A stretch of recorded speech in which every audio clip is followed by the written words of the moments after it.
There's gonna be people who don't like you. That is just the truth. Let them. It is none of their fucking business. You only have one life. It's right here, right now. If you're not living it for you, you're living it for everybody else. Welcome back to Luna's Oracle. Long time no see.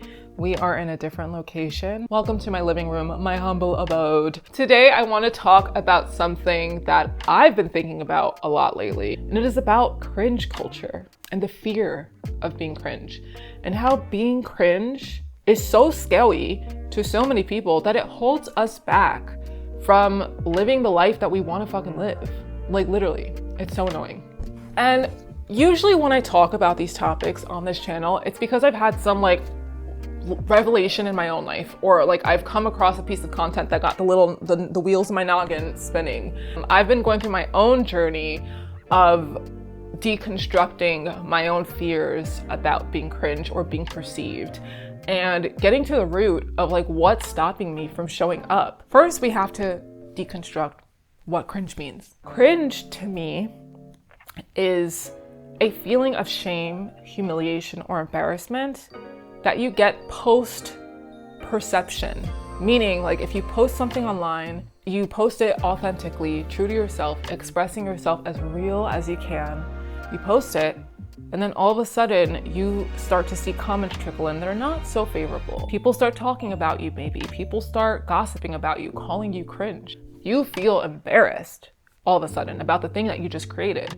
You feel ashamed about it. You're like, maybe I shouldn't show up. Maybe I should just be humble and stay in my house. Maybe this is not cut out for me.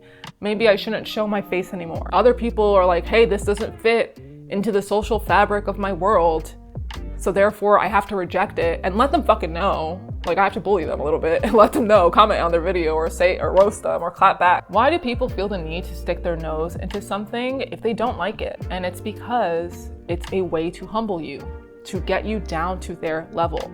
We currently live in a society that profits off of us being humble, that profits off of us being insecure. A person who is insecure will try to sell you the lie that you are unworthy because they profit off of your energy, when the reality is they are the ones who feel unworthy. The truth here is, a lot of people call stuff cringe when the cringe in question is just somebody living an authentically happy, excited, exuberant, and passionate life. Okay, as a millennial, I feel like I have to really fight to defend my generation. I really do, especially on the internet, because people do not like us. People don't like millennials. We're cringy. Our humor is cringe. It's outdated. It's never been my humor to be that way, but I can see how that can bring somebody else happiness. And I don't see the issue with someone expressing themselves happily, even if I don't find it funny. I'm like, okay, let them live their life. That's just my approach to life, but a lot of people don't share that sentiment. So people have to go out their way to let them know your version of humor is no longer with the times. It's embarrassing. You should be embarrassed. They want you to be embarrassed. Of course they do, because it humbles you. Those people are probably a little bit miserable in their own life, truthfully. And this video is not even about them. It's not. But I do want to kind of get you to understand why people do these things. People will emit the energy that they hold within themselves. They see somebody showing up online unapologetically, unafraid, themselves, the audacity to like yourself. They see them show up and they feel the need to tell them, hey, you liking yourself is embarrassing. And that's because they don't like themselves. When they look in the mirror, when they do that introspection, if they even do it to begin with, they don't like what they see. It is really brave to go about your life liking yourself. And not only liking yourself, but expressing yourself unapologetically. It is very brave to take up space in a way that is not within the conditions of our social normalities. Shame cannot exist without the opinions of other people. And shame can only exist if you allow those opinions to infiltrate your self-perception. Because at the end of the day, this is your life. It is your life. You only have one, right? You only have one life. It's right here, right now. If you're not living it for you, you're living it for everybody else. There's gonna be people who don't like you. That is just the truth. that's fine. Their opinion of you should not matter. I'm sorry, it just really shouldn't. Even if you care about the person. Unless you did something to hurt them, unless you did something to go out of your way to make them pissed off, like you did something to cause harm to them or something, or did some shady shit, obviously hold yourself accountable. Sometimes people are just not gonna like you for you. They're gonna say you're annoying, your dreams are too big, you're delusional, you have your head up your own ass. Let them. You cannot go about your life worrying about what every person thinks of you, because then you won't be living authentically. But I saw the film Wicked recently. Obsessed. I feel like I should have been a theater kid. If I wasn't so socially awkward, I probably would have been. But I really thought about the relationship that the people of Oz have with Glinda and then Elphaba. And if you haven't seen Wicked, maybe skip this portion, because I don't know if this is going to be spoiler-y. It might be. So if you haven't seen Wicked, skip to this timestamp right there. Everybody likes Glinda. She is pretty, she's popular, people like her, and she's socially accepted. She fits the beauty standard. She is very charismatic to these people because she placates to them. She is a people pleaser at the end of the day.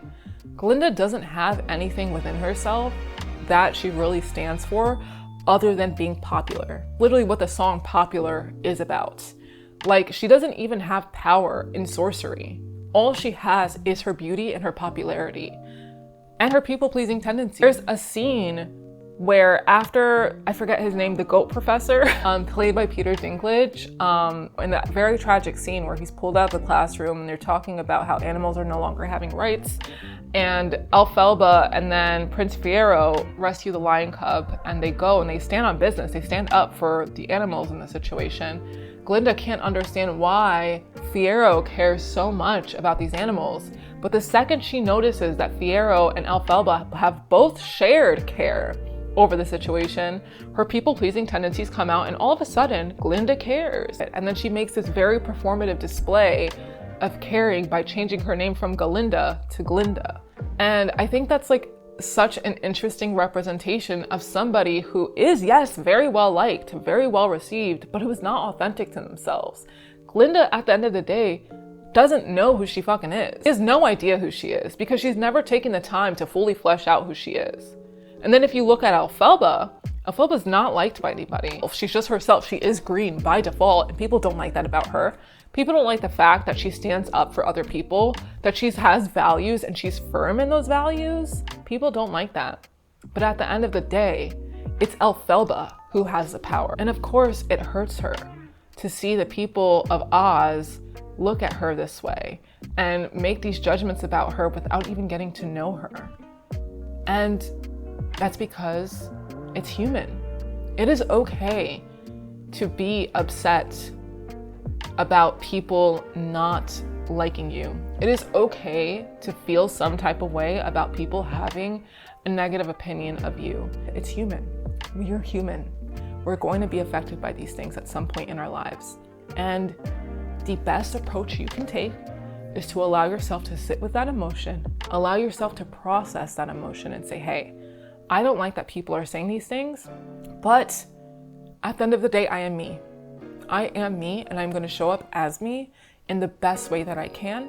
If you're going to spend energy on something, let it be yourself. If you're pouring your energy in to getting every single person in your life to like you, you are going to waste your energy away when that energy could have been poured into just creating the life that you want. So take back your power. Take back your power and show up for you because you deserve it. You are the creative here. You are the artist here. You are a shining bright star, and the world needs your light. We right now need true creatives. We need authentic people. We need people who are unfearful of being cringe. We need people who are brave enough to show us what they are made of. And you could be that. The only validation that really matters is your own. But I promise you, there is also going to be an audience who loves you. The chances are that there are other people in this world who are going through something similar to you, who resonate with the art that you put out, who do find value in the things that you put out there. And that can be motivating. Your target audience could be out there in the world, but how are they going to discover you if you don't show up?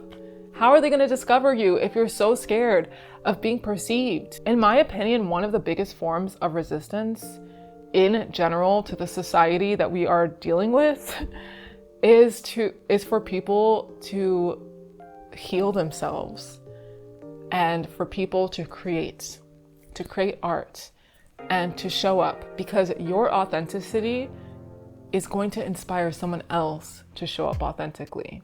And isn't that a beautiful thing? To know that you being yourself encouraged other people to be themselves, to have that impact. You are magnificent, you are beautiful, and you are amazing. And you need to show the world exactly what you're made of and all of the beauty that is you.